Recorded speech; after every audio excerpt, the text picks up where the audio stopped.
Si Jane Ochoa 1, ako uncontrolled po asthma ko, nagpa-check ako kasi ganun pa rin, clear naman po x-ray ko. In bronchial asthma naman po, usually wala naman po talagang nakikita sa x-ray. Ang kailangan nyo po is pulmonary function test, no? Para makita kung dumadaloy ba ng maayos yung hangin papunta sa loob ng baga at palabas ng baga. Okay? So, walang masyado makikita sa x-ray doon. Unless merong kasabay na infection tulad ng pneumonia na nag-trigger sa hika or asthma attack.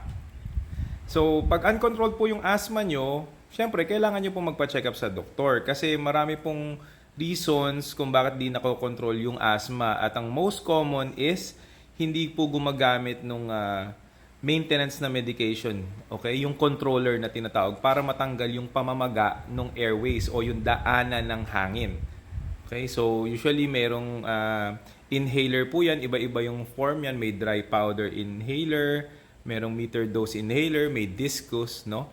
So, explain din po sa inyo kung paano gamitin po ng tama. Kasi kung gumagamit man po kayo ng inhaler, pwede rin hindi makontrol yung asthma nyo kung hindi tama yung paggamit ng device na nilalabasan ng gamot po nyo na binigay ng doktor nyo. So, magpa-check up po kayo sa doktor kasi most probably kailangan nyo na po ng maintenance or controller para makontrol po yung hika nyo. Alam mo na?